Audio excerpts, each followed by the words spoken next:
I met Amoroso from Tag Cyber, and I'm here with a friend of mine, Aanand Krishnan, who is the founder and CEO of a company called Tala Security. How are you doing? Welcome.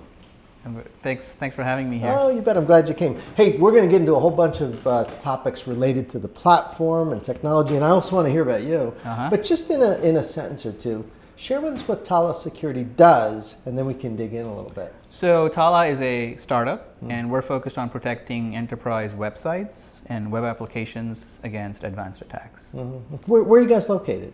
We're based in the Bay Area in Fremont, California, which is where I come from. That's not a bad place to be Not at all. working, right? Not at all. That's fantastic. Hey, listen, let's go all the way back. Tell me a little bit about how you got into this, and kind of take us through your journey to Tala. Of course. So me and my co-founders were at Symantec, and we lived through the whole point-of-sale malware attack time frame when we heard about Target, which was a very prominent breach, and others. It was very clear to us that those techniques were going to translate from the offline brick-and-mortar space, where people were trying to copy your physical credit cards, to the online space, because we saw online e-commerce take off. And so that's what's happening today, where enterprise websites, e-commerce websites, banking websites are getting hit by malware for the purpose of credit card skimming, credential theft, and so on and so forth, and everyone is exposed, and that's what we're here. Some of that early technology, again, the Symantec and McAfee and others really pioneered. Did you predict or did you expect that some of that technology would carry forward, or was that just kind of a good base understanding? Have you had to invent new things? Yeah, we had to really invent new things, because what has happened really is that the way the web works from a technology perspective has changed fundamentally, right? Yeah. People like Google and others have pioneered so many new technologies that we had to rethink the way websites are protected from scratch.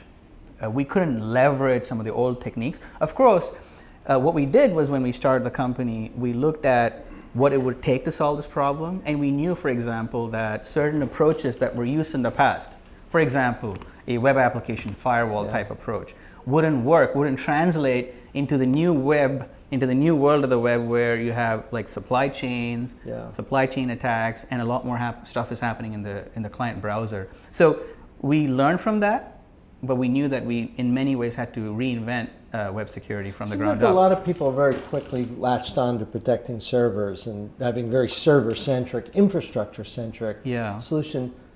Was it your understanding, and is it your understanding now, that you have to be more holistic and that the client plays a big, am I saying that right? Absolutely. I mean, the web today runs on JavaScript, right? And a lot of this JavaScript code doesn't execute on the server, it executes in the browser. So if I'm a bad guy and I want to execute code, now I have the option of either going to the server or the client. So that has opened up essentially a new attack vector.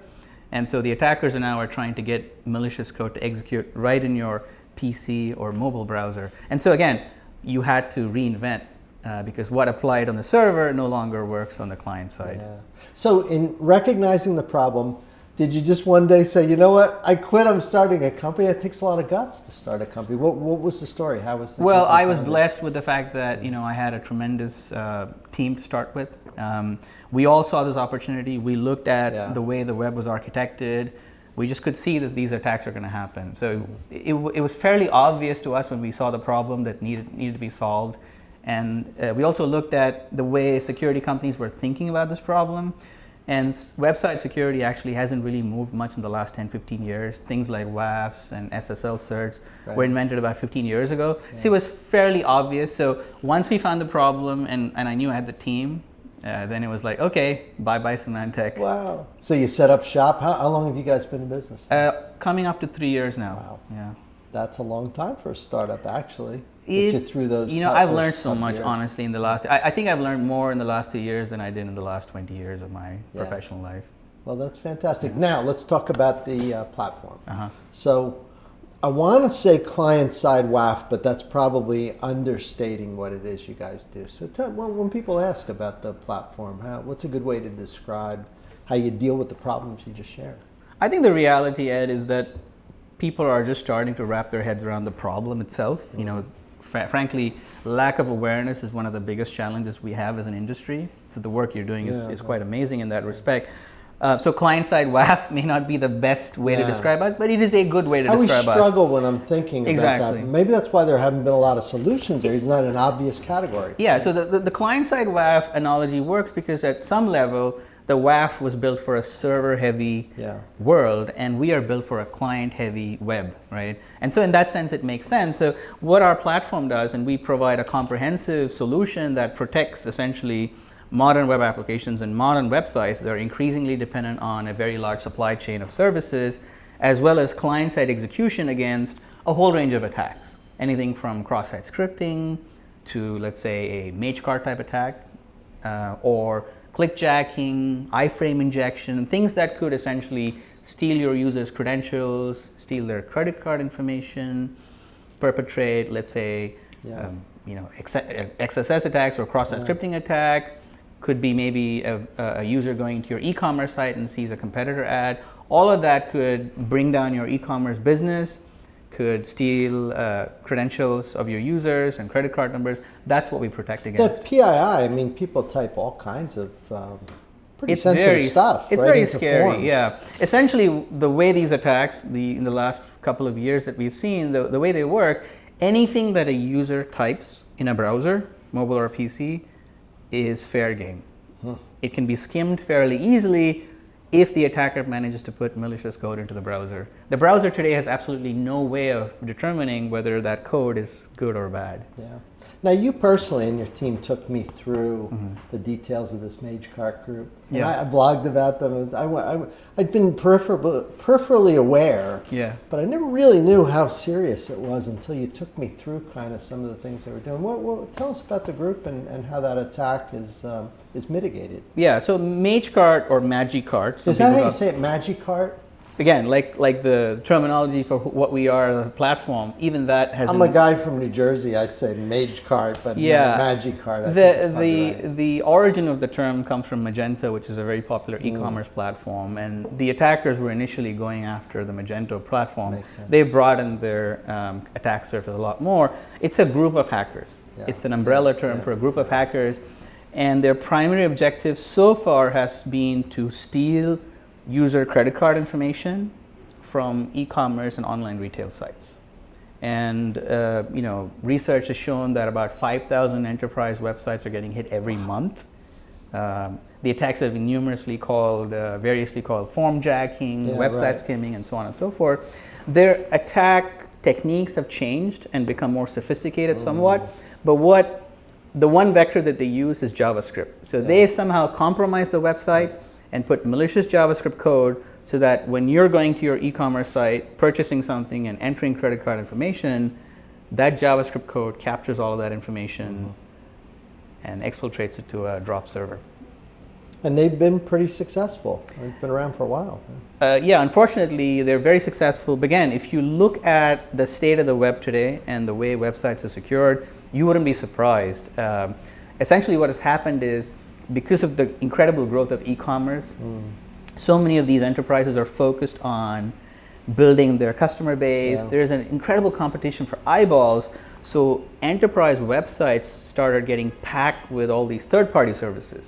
Anything from things that would make your life easier, like a chat agent, for example. They started pumping in marketing tools, user tracking tools, performance monitoring tools, basically dozens and dozens of third-party services, ad networks, that are all used to build your e-commerce business. Unfortunately, a lot of them got added very quickly, and in most cases with almost no security team oversight. So we've created this very, very large attack surface that Magecart is now taking use of. Yeah. Now, in terms of the customers that have been interested in your platform, I mean, e-commerce vendors so obvious, but I'm going to guess it's probably broader than that, because any sort of client-side attack. When you first started telling me about the platform, I thought e-commerce, and then as I reflected, I thought it probably is a lot of. That's the one area that actually concerns me the most. That so far these attackers, the Magecart group, has gone after e-commerce sites for the purpose of stealing credit cards, as we talked about, right? And credentials. But exactly. But the same attack vector could be used to attack banking websites, and a recent study came out said most banking websites are exposed. So it could be used to steal your banking credentials, your username, passwords, obviously, your social security number, just about anything you type into a browser. And we recently saw some attacks in the healthcare space that are very, very indicative of a Magecart type attack. Someone trying to take health records? Health records, or again, we don't have all the details, but I think the key thing is the same attack vectors can be used in other industries. And we talk to customers across multiple industries. So we're seeing a lot of interest from financials and from e-commerce, as well as now, things like airlines and healthcare. So everyone who has a website or an enterprise website or web application needs to be concerned about this. Have the compliance community, regulators and auditors and so on, have they figured this out yet? I don't know that this is highlighted in many of the frameworks like NIST. I think they are slowly getting wind of this. I think, a lot of the PCI standards, for example. MITRE ATT&CK includes a lot of these types of attacks in the framework, which is good, but that's not a that's framework. not enough from a compliance perspective. What do we need to do to get NIST? I think what we need to do is think about the fact that if these attacks continue, right, the fundamental ingredient, in my opinion, of what powers the web, which is trust, right? Me as a user, I go to the web, I enter information with the trust that the e-commerce vendor or my bank is not funneling it to third parties without my permission.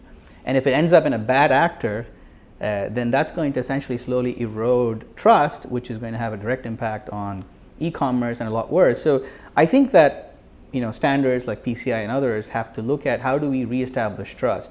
And it's not going to happen if we continue to use the same security tools that we used in the past. We have to recognize that the web has changed and that web security and defense mechanisms haven't changed. And so we need to put new guardrails in place so that enterprise websites are actually protecting not just their own infrastructure, but what gets executed inside the user's environment. So I think there's a lot more work to do, but the standards bodies are now starting to get working on this. I want to take you back to the platform again and make sure I have a good understanding of how the thing works. When you guys are protecting that JavaScript that's running on the browser, are you containing? Are you doing behavior analytics? Do you have a rule base that you're matching against? What's sort of the image that I should have heuristically into how the software protects the Tala solution works? And so on. So before I describe what we do, when we started the company and we knew this was a problem we wanted to solve, we looked at 4 or 5 different approaches, right? Some of the approaches were already used, like WAFs. We said, could we use an open source WAF and just tinker it a little bit? Right. Then we said, could we do a reverse proxying traffic steering mechanism? Then we said, could we ship our own JavaScript to protect against malicious JavaScript? We evaluated all these options, and ultimately we came to the realization that you wouldn't protect an e-commerce website by degrading its performance. Nobody is going to use you. So it was very important to us that we come up with an approach that offers security without impacting performance. And that's why we've chosen the approach we do. So essentially what we do is we continuously monitor for anomalies, whether it's your own server, let's say the e-commerce server or the financial institution server, all your supply chain vendors, as well as anomalous activity within the browser. And anytime there's an anomalous activity in any of these places, we detect it, we block it, and we alert. And we do so by largely using native security controls that are now baked into all the mobile and PC browsers.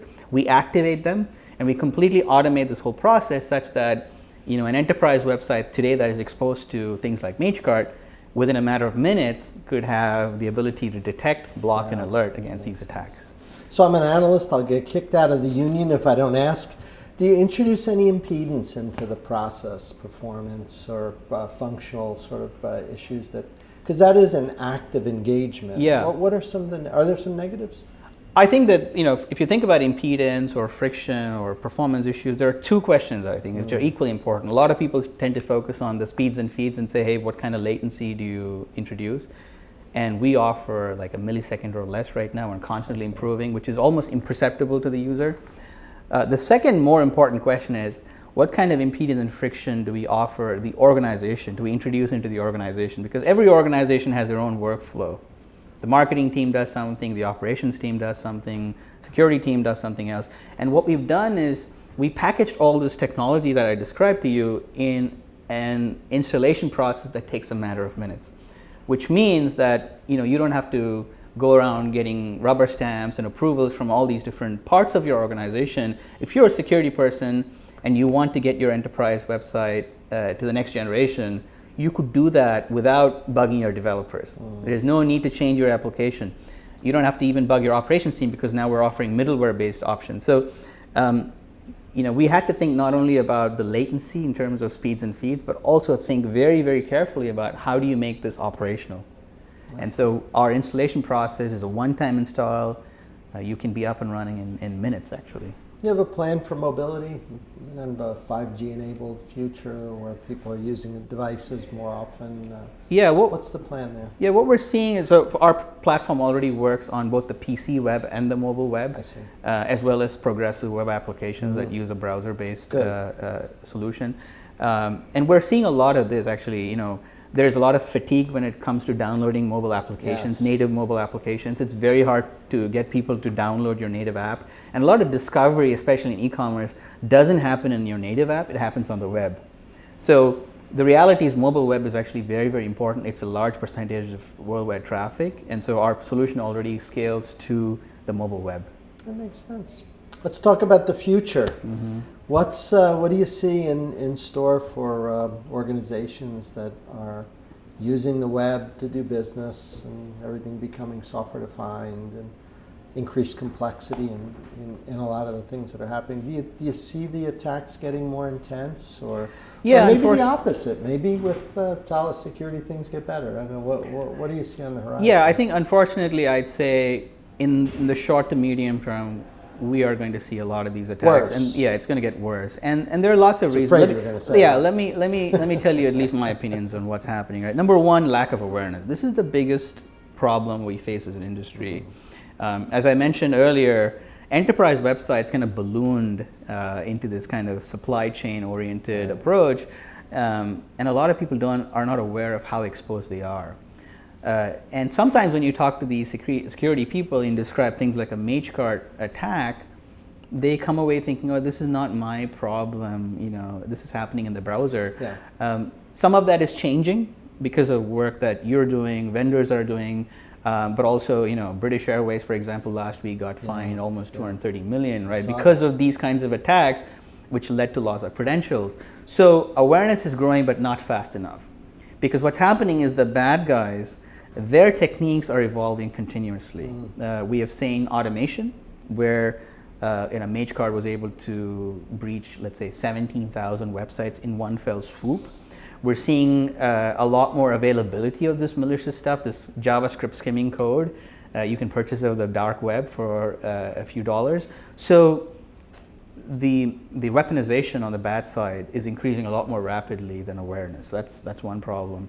And the second problem is related to the fact that, so far we've only seen e-commerce primarily being hit by these attacks, right?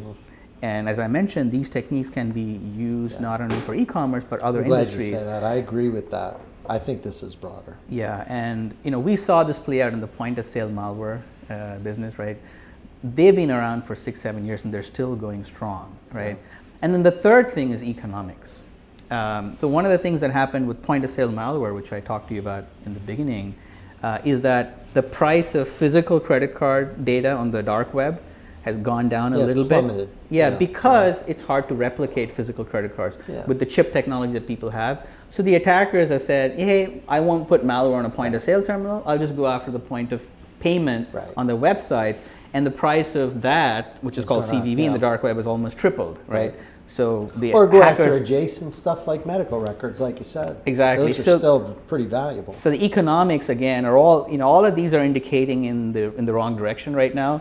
And I think what it's going to take is an industry effort to make enterprises a lot more aware, to offer easy to consume solutions that aren't going to impede their business. The performance questions you ask are very, very important. And then finally, we have to offer solutions that can keep up with the increasing sophistication and weaponization that's happening amongst the hackers. Sometimes I think generationally we'll see things get better. Like I think generation of anybody under 40 has grown up with some of this. Anybody over 40 hasn't. Yeah, I'll tell you something. It's very, very important. Like what we see is that some of the quote unquote newer age web companies like the Googles of the world have done a tremendous amount of work. Like, they are fully aware of this problem. And so if you go and talk to some of these companies, they're not using old technology, security technology. They're inventing their own security technology. And we actually took a leaf out of the book of Google. They pioneered a lot of these security controls that are natively available now in the browser. And they use it now actively to protect their own web applications and websites. And in a sense, that's what Tala does, except we automate it so that anybody can have that same level of security. You enjoy running the company? It's been a lot of fun. There's a lot of ups and downs, right? As you would expect in any startup. But I think in the last few months, we just raised our Series A, which was phenomenal. Who'd you do the Series A with? Tech operators read the round. They're based in Atlanta, and they've invested in a number of very, very pioneering security startups. The customer response has been phenomenal. We're working with some of the largest enterprises across financials, e-commerce, airlines. So it's very exciting. And more importantly, I believe that I want to solve this problem, this industry problem, and it's going to take more than me. It's going to take even more than Tala. It's going to take a concerted effort from people like you and others. And education, I think, is the number one challenge. Well, you come back and visit with us as you grow. I hope you'll come visit. Of course. Great. Next time you come back, we'll have lunch and get you back on camera. Thanks, Ed. Thanks for stopping by. Of course. Wonderful to see you. All right. Cheers. And we'll see you next time.